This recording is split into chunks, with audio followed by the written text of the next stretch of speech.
என்னுடைய அண்ணன் புரட்சி கலைஞர் கேப்டன் விஜயகாந்த் அவர்களோட பழகிறதுக்கு எனக்கு நிறையவே வாய்ப்பு கிடைச்சது. நீங்க தேர்ந்தெடுக்க போற அந்த தளபதி அங்கிள் உங்களுக்கு மனசாட்சின்னு ஒண்ணு இருந்துச்சுன்னா நாங்க கேட்கிற கேள்விகளுக்கு மட்டும் கொஞ்சம் பதில் சொல்லுங்க அங்கிள். அப்படியே அது மூடி மறைச்சிடலான்னு பாக்குறீங்களா? படிக்கிற இடத்துல, வேலைக்கு போற இடத்துல, வெளியில போற இடத்துலன்னு அவங்களுக்கு பாதுகாப்பே இல்லைன்னு ஒட்டுமொத்த பெண்களும் கதறாங்க. அந்த கதறல் சத்தம் ஏதாவது உங்க காதுல கேக்குதா அங்கிள்? அதனால எல்லா அரசியல்வாதியும் அறிவாளியும் கிடையாது, எல்லா சினிமாக்காரனும் முட்டாளும் கிடையாது.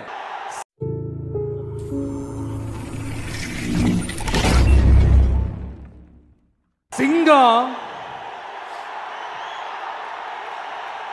ஒரு சிங்கம் எப்போ எதுலயும் பெக்யூலியர் தான். ஒரு முறை சிங்கம் கர்ஜிச்சதுன்னா அந்த சவுண்ட்ல ஒரு 8 கிலோமீட்டருக்கு சும்மா அதிரும், எல்லா திசைகளும் அதிரும். அப்படிப்பட்ட அந்த சிங்கம் வேட்டைக்கு மட்டும்தான் வெளியில வரும், வேடிக்கை பார்க்கறதுக்கெல்லாம் வெளியில வராது. வேட்டையில கூட உயிரோடு இருக்கிற மிருகங்களை தான் வேட்டையாடும். அதுலயும் பெரும்பாலும் தன்னை விட பெரிய சைஸ் உள்ள மிருகங்களை தான் குறி வச்சு தாக்கும், ஜெயிக்கும். எவ்வளவு பசியில் இருந்தாலும் உயிர் இல்லாததை, கெட்டு போனதை தொட்டு கூட பார்க்காது. அப்படிப்பட்ட அந்த சிங்கம் அவ்வளவு ஈஸியா எதையும் தொடாது, தொட்டா விடாது. காட்டோட 4 பக்கமும் மார்க்கிங் மை டெரிட்டரின்னு தன்னுடைய பவுண்டரியை தானே வகுக்கும். அப்படிதான் அந்த காட்டையே தன்னோட கண்ட்ரோல்ல வச்சிருக்கும். சிங்கத்துக்கு கூட்டத்தோட இருக்கிறதுக்கும் தெரியும், தனியா இருக்கிறதுக்கும் தெரியும். அப்படியே தனியா வரணும்னு நினைச்சாலும் அஞ்சாம அலட்டிக்காம சும்மா கெத்தா தனியா வந்து அத்தனை பேருக்கும் தண்ணி காட்டும். எப்போ எதிலையும் தன்னோட தனித்தன்மையை இழக்கவே இழக்காது. Yes, a lion is always a lion.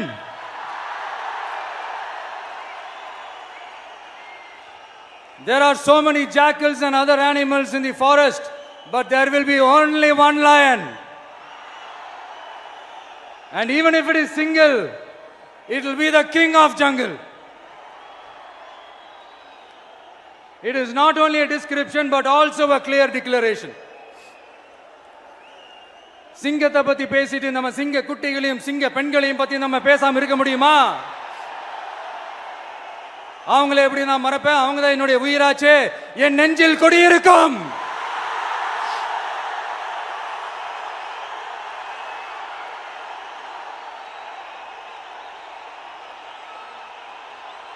என்னுடைய தோழர்களுக்கும் தோழிகளுக்கும்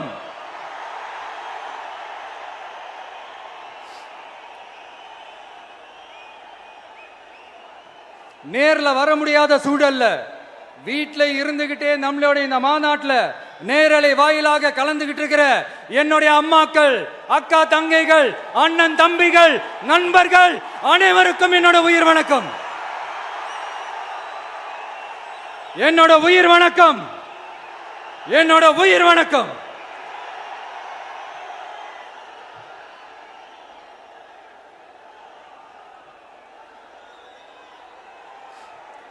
வீரம் விளையும் மாமதுரை மண்ணை வணங்குகிறேன்.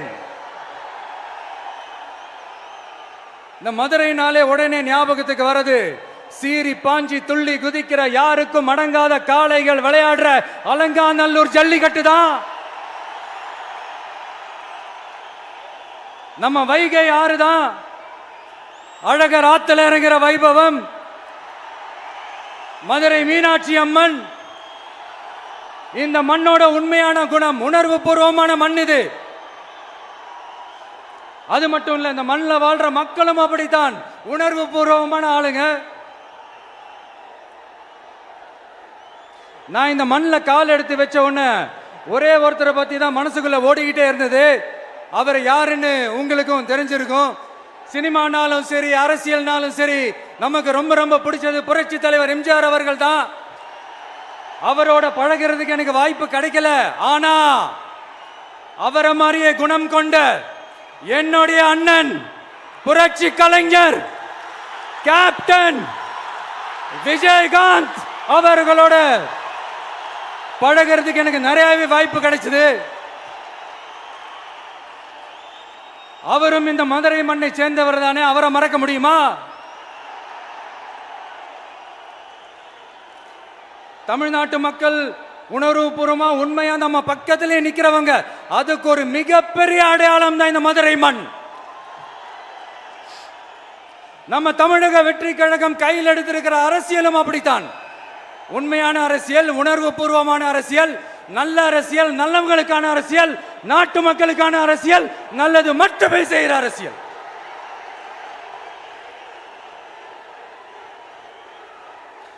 இதோ நம்மளுடைய இந்த இரண்டாவது மாநில மாநாடு வாகை சூடும் வரலாறு திரும்புகிறது. அப்படி இந்த மாநாட்டுக்கு பேர் வச்சிருக்கிறோம். 1967 1977 நம்ம தமிழக அரசியல் ஒரு மிகப்பெரிய ஆட்சி அதிகார மாற்றங்கள் ஒண்ணு நடந்துச்சு இல்லையா? அதே மாதிரிதான் அடுத்த வருஷம் 2026 அப்படி ஒரு வரலாறு திரும்ப போகுதுன்னு உறுதியா சொல்றதுக்கான மாநாடு தான் நம்மளோட இந்த இரண்டாவது மாநில மாநாடு. விக்கிரவாண்டி வீசாலையில் நம்மளுடைய ஃபர்ஸ்ட் மாநாடு நடத்தணும், வெற்றி கொள்கை திருவிழா. அதுக்கப்புறமே நீங்க பார்த்திருப்பீங்க, தமிழக அரசியல் அந்த தட்ப வெப்பத்தையே மாத்தினுச்சு. நமக்கு எதிராக எத்தனை குரல்கள்.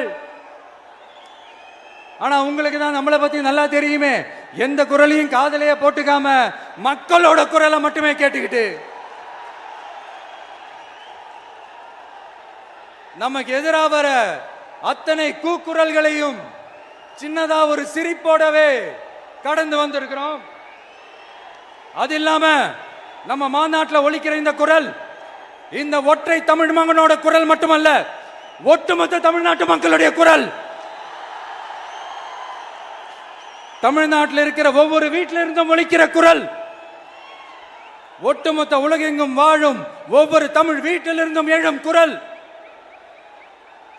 இந்த சினிமா என்கிற மாபெரும் கலை ஆயுதத்தின் வாயிலாக சாதி, மதம், இனம், பாலினம், மொழி கடந்து இந்த நாட்டின் மூளை முடுக்கெங்கும் ரசிகர்களாக இருந்து தோழர்களாக நம்மோடு பயணிக்க துவங்கியுள்ள அனைவரோடும் இணைந்த ஒவ்வொரு மனிதருக்காகவும் ஒலிக்கிற உரிமை குரல். மாநில உரிமைக்காக, பெண் உரிமைக்காக, சமூக நீதிக்காக, சமநீதிக்காக, மதச்சார்பின்மைக்காக உண்மையா ஒலிக்கிற குரல். அதனால் இந்த குரலுக்கு எதிராக இன்னும் இன்னும் எத்தனை எத்தனை குரல்கள் வந்தாலும் ஓங்கி ஒலிக்குமே தவிர ஒரு நாளும் ஓயவே ஓயாது. Yes, it is an unstoppable voice, an unstoppable force.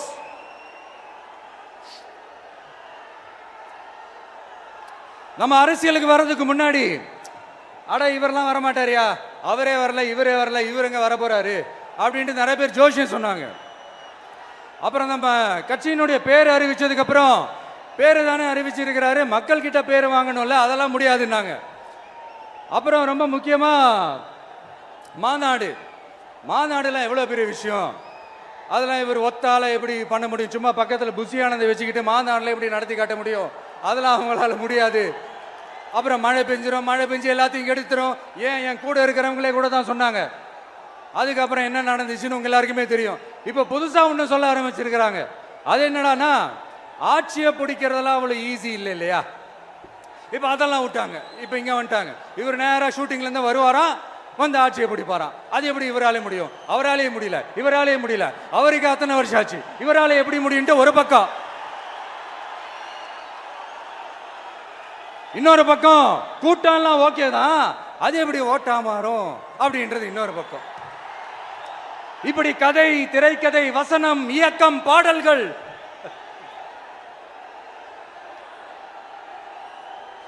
அதனால இந்த அரசியல் ஆய்வாளர்களுக்கு நான் சொல்றதெல்லாம் ஒன்னேதான், நல்லா கேட்டுக்கங்க.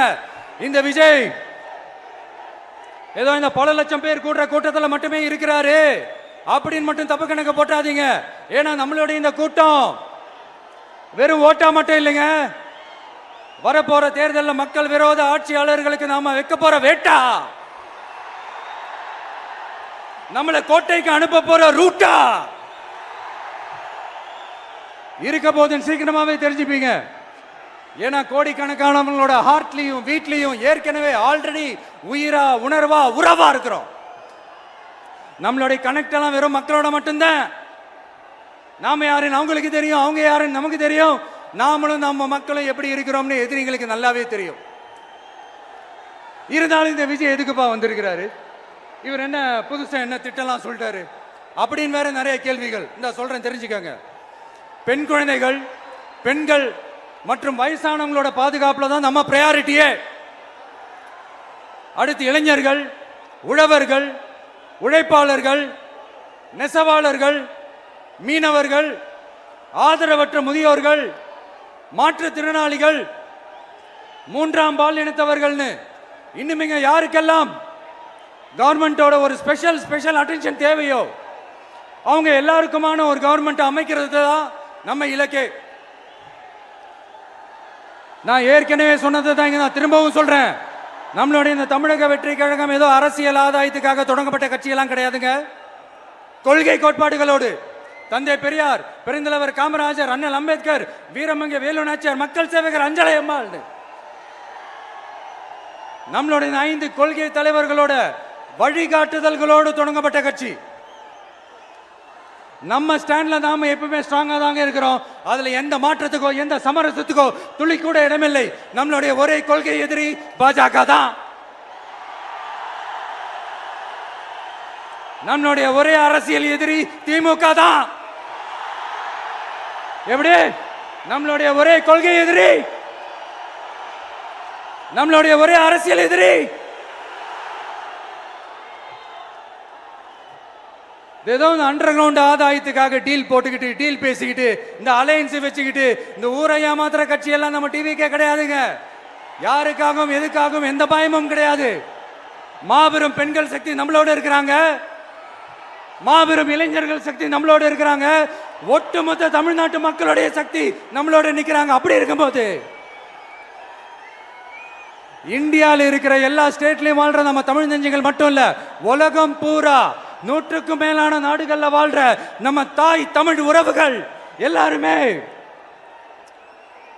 என்ன விஜய் தளபதி விஜய் இல்லனா விஜய் தளபதி இப்படி சொந்தம் கொண்டாடுற கோடிக்கணக்கானவங்களோட அன்பு மாசியும் நம்மளோட இருக்கும்போது, இவங்க எல்லாருமே நம்மளோட நிற்கும் போது எதுக்குங்க இந்த பாசிச பாஜகவோட நேரடி கூட்டணியோ இல்ல மறைமுக கூட்டணியோன்னு உறவு வச்சுக்க? நாம என்ன உலகமாக ஊழல் கட்சி என்ன?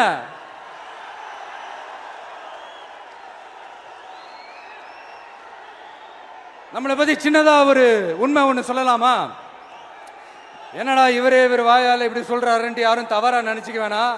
ஏன்னா இது ஒரு விதத்துல ஒரு ஃபேக்டும் கூட. அதனாலதான் நான் சொல்லணும்னு ஆசைப்படுறேன். நம்ம யார் தெரியும்ல? நாம எல்லாருமே சொல்றேன். நாம யார் தெரியும்ல?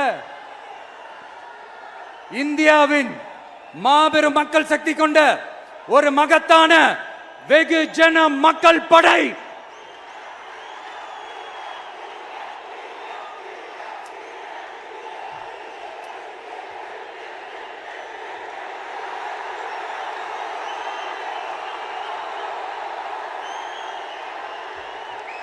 அதனால நம்ம தலைமையில நாம் அமைக்க போற இந்த உண்மையான மக்களாட்சிக்கான அச்சாரமாக மாபெரும் மக்கள் சக்தியை அணி அணியாக நம்மளோட திரண்டு நிக்கிறப்போ இந்த அடிமை கூட்டணியில சேர வேண்டிய அவசியம் நமக்கு இருக்குங்க. நம்மளுடைய இந்த கூட்டணி சுயமிழந்த கூட்டணியெல்லாம் இருக்காது, சுய மரியாதை கூட்டணியா தான் இருக்கும். இந்த ஒரு பக்கம் RSS கிட்ட அடிபணிஞ்சுக்கிட்டு, இன்னொரு பக்கம் மதச்சார்பற்ற கூட்டணின்னு இந்த மக்களை ஏமாத்துற கூட்டணியெல்லாம் நம்ம கூட்டணி இருக்காது.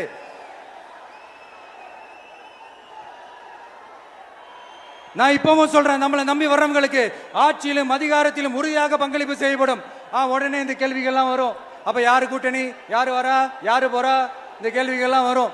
இந்த கேள்விகளுக்கெல்லாம் ஒரே ஒரு பதில் தான், சஸ்பென்ஸ்ல சஞ்சாரம் செய்யுங்க. ஆனா ஒண்ணு, 2026ல 2 பேருக்கு நடுவுல தான் போட்டியே. ஒன்னு TVK, இன்னொன்னு DMK. இந்த போட்டி எப்படி இருக்க போதுன்னா, இந்த அலையன்ஸை வச்சு எப்படியாவது நம்ம தப்பிச்சிடலாம். என்ன இந்த பழைய இந்த மேத்தமேட்டிக்ஸ் அரித்மேட்டிக்ஸ் இதெல்லாம் வச்சு எப்படியாவது நம்ம தப்பிச்சிடலாம். அப்படின்னு நினைக்கிறவங்களோட அந்த கனவு ஒரு நாளும் மெய்ப்படாது. சரி, இப்ப நம்ம வேற ஒரு ஏரியாவுக்கு ஒண்ணு வருவோம். எதிர்காலம் வரும், என் கடமை வரும், இந்த கூட்டத்தின் ஆட்டத்தை ஒழிப்பேன்.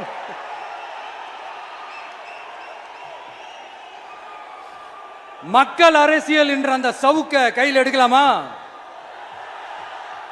யாருக்கு எதிரான தானே கேட்கிறீங்க? வேற யாரு? மறைமுக உறவுக்காரர்களான பாசிச பாஜகவும் பாய்சன் திமுகவும் தான். மாண்புமிகு பிரதமர் நரேந்திர மோடிஜி அவர்களே 3வது முறையா ஒன்றியத்தோட ஆட்சி அதிகாரத்தை நீங்க தானே கையில் வச்சிருக்கிறீங்க. இல்ல, நாங்க தெரியாம தான் கேட்கிறோம். நீங்க ஆட்சிக்கு வந்தது ஒட்டுமொத்த மக்களுக்கும் நல்லது செய்யவா, இல்ல நம்மளுடைய இந்த இஸ்லாமிய நண்பர்களுக்கும் இஸ்லாமிய தோழர்களுக்கும் எதிராக சதி செய்யவா? மக்களுக்கு உங்ககிட்ட கேட்கறதுக்குன்னு ஏராளமான கேள்விகள் இருக்குது. அதனால அவங்க சார்பா, அவங்கள ஒருத்தனா, அவங்களோட ஒரு உண்மையான ஒரு பிரதிநிதியா உங்ககிட்ட சில கேள்விகள் கேட்கணும். மிஸ்டர் பிரைம் மினிஸ்டர் அவர்களே, நம்ம தமிழ்நாட்டு மீனவர்கள் கிட்டத்தட்ட ஒரு 800 பேருக்கு மேல இலங்கை கடற்படையால தாக்கி அழிக்கப்பட்டிருக்கிறாங்க. அதை கண்டிக்கிறதுக்காக உங்களை பெருசா எதுவும் செய்ய சொல்லல. சின்னதா ஒண்ணு மட்டும் செஞ்சு கொடுங்க. இனிமேலாச்சும் எங்களுடைய மீனவர்கள் பாதுகாப்பா இருக்கிறதுக்காக இந்த கச்சத்தீவை இலங்கை கிட்ட இருந்து மீட்டு கொடுத்துருங்க, அது போதும். உங்களுடைய இந்த முரட்டு பிடிவாதத்தால நீங்க நடத்துற இந்த நீட்டு தேர்வு, அதனால இங்க என்னென்ன நடக்குதுன்னு சொல்றதுக்கே மனசு வலிக்குது. அதனால அந்த நீட்டு தேர்வு தேவையில்லைன்னு அறிவிச்சிருங்க, அது போதும். செய்வீர்களா திரு நரேந்திரபாய் தாமோதர் மோடிஜி அவர்களே? எங்களுக்கு என்னென்ன தேவையோ, என்னென்ன நல்லதோ அதெல்லாம் செய்ய மாட்டேங்கிறீங்க. ஆனா ஆட்சி அதிகாரத்தை மட்டும் கையில வச்சுக்கிட்டு மக்களை ஏமாத்த நேரடியாக ஒரு பாசிச பாஜக அடிமை கூட்டணி ஒண்ணு. அடுத்து உங்களோட இந்த மைனாரிட்டி ஆட்சியை ஓட்டுறதுக்காக மறைமுகமாக RSS அடிமை குடும்பம்னு இன்னொரு கூட்டணி. இப்படி மக்கள் சக்தியே இல்லாத இந்த ஊழல் கட்சிகளை மிரட்டி அடிபணிய வச்சு 2029 வரைக்கும் சொகுசு பயணம் போயிடலாம்னு திட்டம் தீட்டி வச்சிருக்கிறீங்க. அதானே ஜி? என்ன ஜி? ஒண்ணு மட்டும் சொல்றேன், தெரிஞ்சுக்கங்க. என்னதான் நீங்க இந்த நேரடி மறைமுக கூட்டணி குட்டிகரணம் போட்டாலும் தாமரை இலையில தண்ணியே ஒட்டாது. தமிழக மக்கள் மட்டும் எப்படி ஒட்டுவாங்க?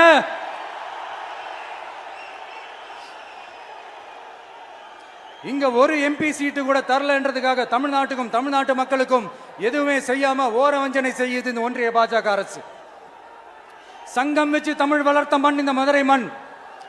அதனால இங்க அந்த கீழடியில கிடைச்ச ஆதாரங்களை எல்லாம் மறைச்சிட்டு எங்க நாகரிகத்தையும் எங்க வரலாறையும் அழிக்கிறதுக்காக உள்ளடி வேலை செய்யலாம்னு நினைக்கிறீங்க. தமிழ்நாட்டை தொட்ட என்ன நடக்கும் நீங்க பல உதாரணங்கள் இருக்குது.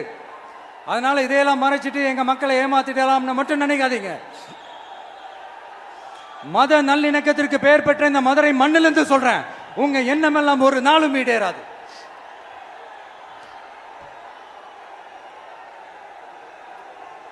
எம்ஜிஆர்னா யார் தெரியும்ல? அவர் மாஸ்னா என்னன்னு தெரியும்ல? அவர் உயிரோடு இருக்கிற வரைக்கும் அந்த CM சீட்டை பத்தி ஒருத்தராலையும் நினைச்சு கூட பார்க்க முடியல, கனவு கூட காண முடியல. எப்படியாவது அந்த CM சீட்டை என்கிட்ட கொடுத்துருங்க, என் நண்பர் எம்ஜிஆர் திரும்ப வந்ததுக்கு அப்புறம் நான் திருப்பி கொடுத்துட்றேன்னு தன்னோட எதிரியை கூட மக்கள் கிட்ட கெஞ்ச வச்சவர் எம்ஜிஆர். எப்படி கெஞ்ச வச்சவர்? அதனால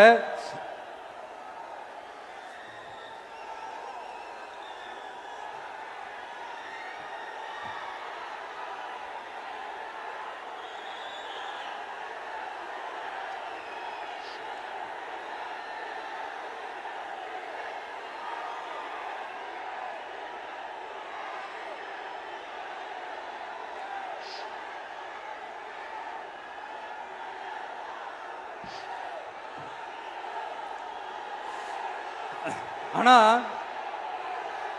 இப்போ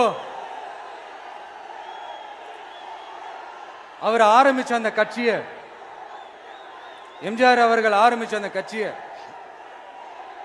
கட்டி காக்கிறது யாரு?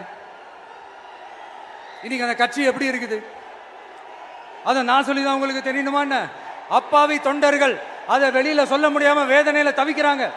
2026 சட்டமன்ற தேர்தலில் யாருக்கு ஓட்டு போடணும், எப்படிப்பட்ட ஆட்சி இங்க அமையணும்னு அந்த அப்பழுக்கற்ற அந்த தொண்டர்களுக்கும் ரொம்ப நல்லாவே தெரியும். அதனால என்ன வேஷம் போட்டுக்கிட்டு பாஜக இங்க தமிழ்நாட்டுக்குள்ள வந்தாலும் அவங்க வித்தை எல்லாம் இங்க வேலைக்கே ஆகாது.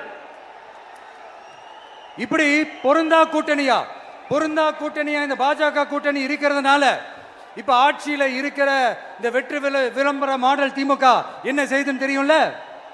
பாஜகவோட உள்ளுக்குள்ள ஒரு உறவை ஒன்று வச்சுக்கிட்டு வெளியில எதிர்க்கிற மாதிரி ஒரு டிராமா ஒன்று பண்ணிக்கிட்டு, எதிர்கட்சியா இருந்தா போங்க மோடின்னு பலூன் விடுறது, ஆளுங்கட்சியா இருந்தா வாங்க மோடின்னு கொடை பிடிச்சுக்கிட்டு கும்பிடு போடுறது. இது மட்டுமா? ஒரு ரைடுன்னு ஒன்று வந்துட்டா போதும், இது வரைக்கும் போகவே போகாத ஒரு மீட்டிங், அதை காரணம் காட்டி டெல்லிக்கு போறது, அங்க ஒரு சீக்ரெட் மீட்டிங் நடத்துறது. நல்லா நோட் பண்ணணும் மக்களே, அந்த மீட்டிங் அப்புறம் இந்த இஷ்யூ அப்படியே காணாம போயிருக்குமே. அதேதான் Stalin uncle, what uncle is very wrong uncle.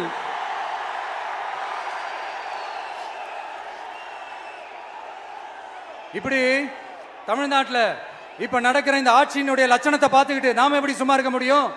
ஒரு தவறு செய்தால், அதை தெரிந்து செய்தால், அவர் கபட நாடக மு.க. ஸ்டாலின் அங்கிளாகவே இருந்தாலும், அங்கிள் உங்களுக்கு மனசாட்சின்னு ஒன்று இருந்துச்சுன்னா நாங்க கேட்கிற கேள்விகளுக்கு மட்டும் கொஞ்சம் பதில் சொல்லுங்க அங்கிள். நீங்க நடத்துற இந்த ஆட்சியில நேர்மை இருக்கா, நியாயம் இருக்கா, ஊழல் இல்லாம இருக்கா, சட்டம் ஒழுங்கு சரியா இருக்கா, பெண்களுக்கு பாதுகாப்பு இருக்கா, பொதுமக்களுக்கு பாதுகாப்பு இருக்கா, இயற்கை வளங்களுக்கு பாதுகாப்பு இருக்கா? சொல்லுங்க மை டியர் அங்கிள், சொல்லுங்க. டாஸ்மாக்ல மட்டுமே இது வரைக்கும் 1000 கோடிக்கு மேல ஊழல்னு சொல்றாங்க. அதுல மட்டுமா தப்பு நடக்குது? வேற எதுல தான் நடக்கல? உலகத்திலே மிஸ்டர் கிளீன் ரெக்கார்ட்ஸ் எல்லாம் உங்களுக்கும் உங்க கூட இருக்கிறவங்களுக்கும் மட்டும்தான் அங்கிள் கொடுக்கணும். இதை பார்த்து வாயே இல்லாத ஊரு கூட வயிறு வலிக்கு சிரிக்குது. பெண்களுக்கு 1000 ரூபாய் கொடுத்துட்டீங்கன்னா போதுமா அங்கிள்? அப்படியே அதை மூடி மறைச்சிடலான்னு பாக்குறீங்களா? படிக்கிற இடத்துல, வேலைக்கு போற இடத்துல, வெளியில போற இடத்துலன்னு அவங்களுக்கு பாதுகாப்பே இல்லைன்னு ஒட்டுமொத்த பெண்களும் கதறாங்க. அந்த கதறல் சத்தம் ஏதாவது உங்க காதுல கேக்குதா அங்கிள்? இதுல வேற உங்க அப்பான்னு கூப்பிடுறாங்கன்னு வேற சொல்றீங்க. What is this uncle? Is very very wrong uncle, is very very wrong. பெண்களுக்கு மட்டுமா பொய் வாக்குறுதி கொடுத்து ஏமாத்துறீங்க? அரசு ஊழியர்கள், ஆசிரியர்களை ஏமாத்துறீங்க, விவசாயிகளை ஏமாத்துறீங்க, பரந்தூர்ல பாதிப்பே வராதுன்னு சொல்லி ஏமாத்துறீங்க, மீனவர்களை ஏமாத்துறீங்க, போதைப் பொருள் கலாச்சாரத்தை ஒழிக்காம ஏமாத்துறீங்க. ஐயோ, very very வஸ்ட் uncle, very very வஸ்ட். எப்படி கேட்டாலும் இவங்க கிட்ட இருந்து எந்த பதிலும் வரப்போறதில்லை. ஏன்னா இருந்தா தானே. இப்ப ஆட்சியில இருக்கிற நம்மளுடைய அங்கிள் பதில் சொல்றது இருக்கட்டும். மக்களை நீங்க சொல்லுங்க, நீங்க உண்மையை சொல்லுங்க. செய்வோம்னு சொன்னாங்களே, சொன்னதெல்லாம் செஞ்சாங்களா?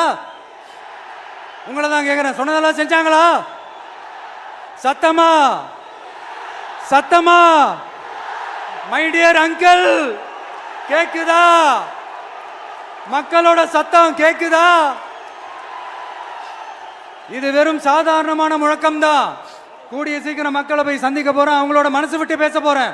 அதுக்கப்புறம் இந்த சாதாரணமான முழக்கம் இடி முழக்கமா மாறும். அத்தோட நிக்காது. அந்த இடி முழக்கம் தமிழ்நாட்டோட போர் முழக்கமா மாறும். அந்த போர் முழக்கம் உங்களை ஒரு நிமிஷம் கூட தூங்க விடாது. நடக்குதா இல்லையான்னு பாருங்க. என்னடா இவன் இவ்வளவு ஸ்ட்ராங்கா சொல்றானேன்னு பாக்குறீங்களா?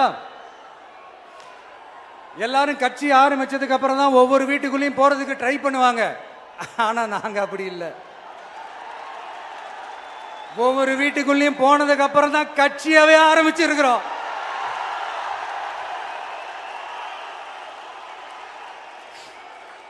அதனால ஒட்டுமொத்தமா எல்லாருமா சேர்ந்து இந்த திமுக ஆட்சியை, கபட நாடக திமுக ஆட்சியை 2026 தேர்தலில் வீட்டுக்கு அனுப்புறோம். என்ன நண்பா, சரிதானே? என்ன நம்பி செய்வீர்கள் தானே? இப்போ உங்களுக்கு சின்னதா ஒரு சர்ப்ரைஸ். நம்ம கட்சியினுடைய வேட்பாளர் பட்டியலை இப்ப நான் அறிவிக்க போறேன்.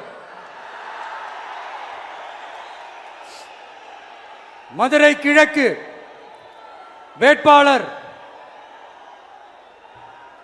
விஜய். இன்னும் முடிக்கல ஒரு நிமிஷம், இன்னும் முடிக்கல.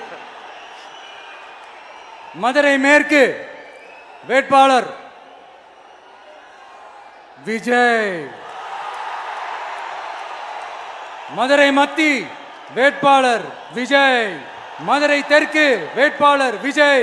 மதுரை வடக்கு வேட்பாளர் விஜய். மேலூர் விஜய். சோழவந்தான் விஜய். திருப்பரங்குன்றம் விஜய். திருமங்கலம் விஜய். உசிலம்பட்டி விஜய்.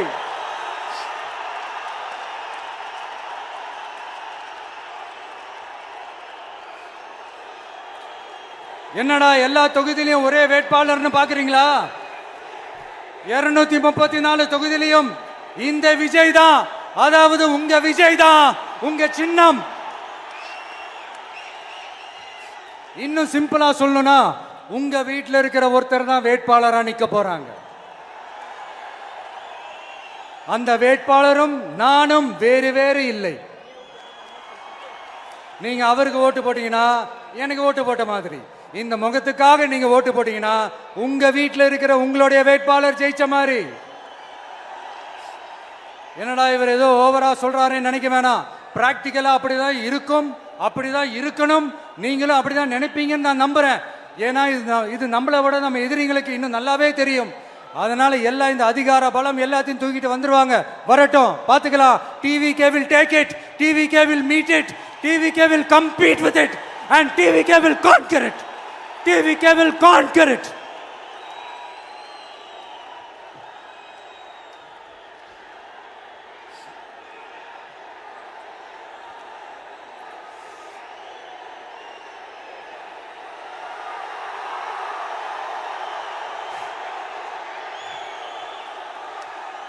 இந்த நேரத்தில் நம்ம மனசுல இருக்கிறத மக்கள் கிட்ட சொல்லி ஆகணும்.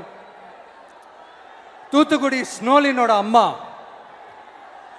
என்ன அவங்களோட தம்பி, இன்னும் அவங்க பொண்ணுக்கு நான் தாய் மாமன்னு சொன்னாங்க.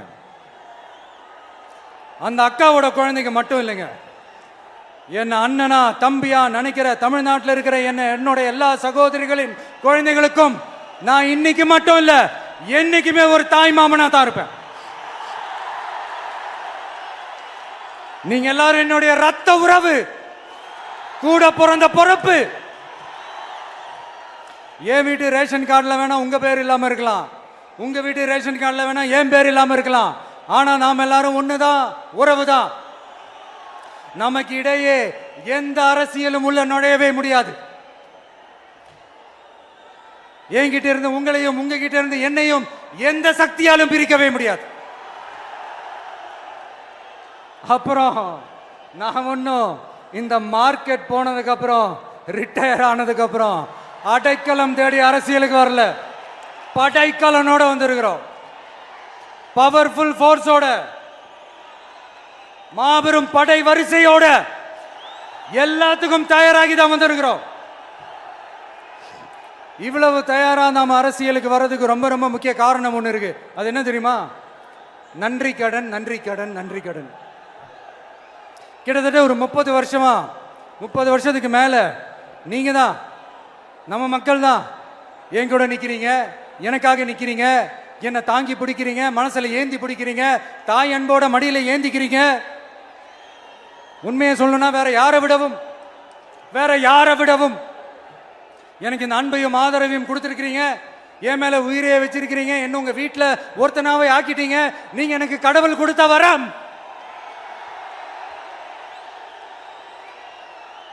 உலகம் பூரா நமக்காக நம்ம கூட நிக்கிற நம்ம மக்களை நான் எப்படி மறப்பேன்? நான் என் லைஃப்ல ரொம்ப உயிரா நினைக்கிறது பெண்களை, குழந்தைங்களை, இளைஞர்களை, உழைக்கிற மக்களை தான். இவங்க தான் நம்மளோட வகைரா. இதை பார்த்து தான் நம்மளோட எதிரிகளுக்கு பத்தி எரியுது. அதுக்காக நாம் என்ன செய்ய முடியும்? அதனால நம்ம உறவுகளை, சொந்தத்தை, வகைராவை யாருக்காகவும் எதுக்காகவும் விட்டு கொடுக்க முடியாது இல்லையா? Here at this moment among this August gathering, I want to open my heart and say I enjoy people, I respect people, I worship people.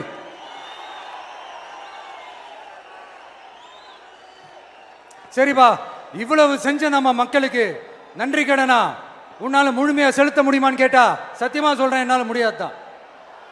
இன்னும் எத்தனை ஜென்மம் எடுத்தாலும் அந்த நன்றி கடனை என்னால தீர்க்கவே முடியாது. அப்புறம் என்ன மானாவுக்கடா நீ வந்திருக்க அதானே கேக்குறீங்க? மைண்ட் வாய்ஸ் கேட்ட மாதிரி இருந்தது. வாழ்நாள் முழுக்க நம்ம மக்களுக்காக ஆதரவா துணையா நிக்கிறத தவிர, அவங்களுக்காக உழைக்கிறத தவிர எனக்கு வேற எந்த எண்ணமும் இல்லை. எனக்கு இப்ப வேற வேலையும் இல்லை. இனிமே எனக்கு இதுதான் என் வேலையே, என் கடன் இனி என் மக்களுக்கு பணி செய்து கிடப்பதே. இப்படியா ஹார்ட் டு ஹார்ட் யதார்த்தமா பேசிய பழகிட்டோம். இதுக்கு மேலேயும் எனக்கும் மக்களுக்கும் இடையே இருக்கிற அந்த உறவை பத்தி நான் பேச ஆரம்பிச்சேன்னா ஒரு மாதிரி எமோஷனல் ஆகிடுவேன். அப்புறம் அதை கண்ட்ரோல் பண்ணுறது ரொம்ப கஷ்டம். அதனால என்னை மனசார நேசிக்கிற நம்ம மக்களுக்கு ஒன்றே ஒன்று சொல்கிறேன், இந்த விஜய் உங்க விஜய், உங்களுக்கான விஜய், உங்களுக்காக மட்டுமே இருக்கிற விஜய். உங்க கூட நிற்க, உங்களுக்காக நிற்க, உண்மையா நிற்க, உணர்வோட நிற்க, உறுதியா நிற்க, உங்க கூட பேச, உங்களுக்காக பேச, உண்மையா பேச, உணர்வோட பேச, உறுதியா பேச, உங்களுக்காக சேவை செய்ய உங்க விஜய் நான் வர.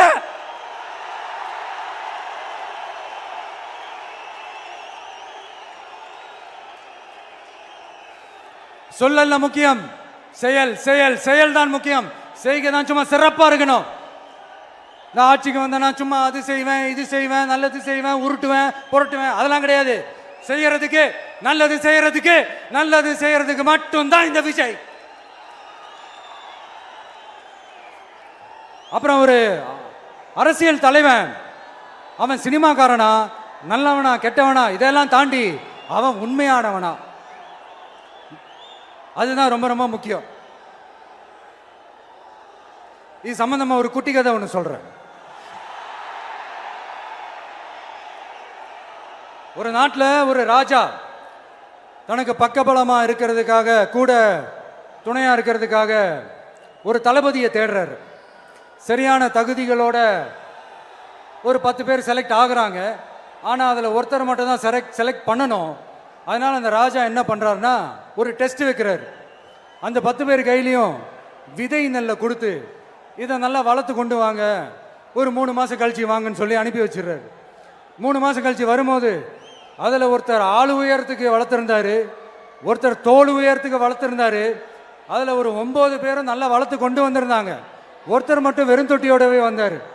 என்னன்னு கேட்டதுக்கு, நானும் தண்ணி ஊற்றி ஊற்றி பார்க்குறேன், உரம் வச்சு வச்சு பார்க்குறேன், வளரவே மாட்டேங்குது ராஜா, என்ன பண்ணுறதுன்னு தெரியலன்னு சொன்னதுக்கு ராஜா அவரை கட்டி அணைச்சிக்கிட்டு, இனிமே நீதான் என்னுடைய தளபதி, எல்லா அதிகாரமும் உனக்கு தான் சொன்னார். ஏன்னா அந்த 10 பேர் கையிலையும் ராஜா கொடுத்தது அவித்த விதை நெல், அது முளைக்கவே முளைக்காது. அந்த 9 திருட்டு பயலும் என்ன பண்ணியிருக்காங்கன்னா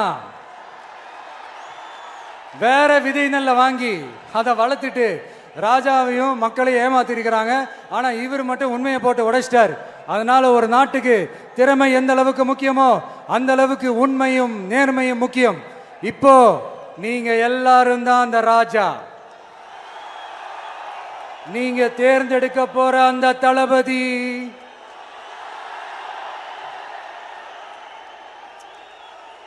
சும்மா சினிமாக்காரன் சினிமாக்காரன் சினிமாக்காரன். அம்பேத்கர் அவர்களை தோக்கடிச்சது சினிமாக்காரன் இல்ல, அரசியல்வாதி. காமராஜர் அவர்களை தோக்கடிச்சது, இங்க விருதுநகர் பகுதியில் தோக்கடிச்சது சினிமாக்காரன் இல்ல, இன்னொரு அரசியல்வாதி. இன்னைக்கும் நம்ம கூட வாழ்ந்துட்டு இருக்கிற நல்ல கண்ணு ஐயாவை தோக்கடிச்சது சினிமாக்காரன் இல்ல, அரசியல்வாதி.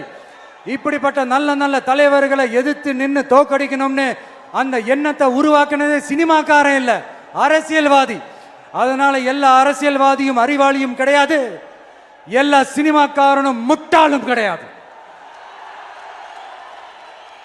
கான்பிடண்டா இருங்க, நல்லதே நடக்கும், வெற்றி நிச்சயம்.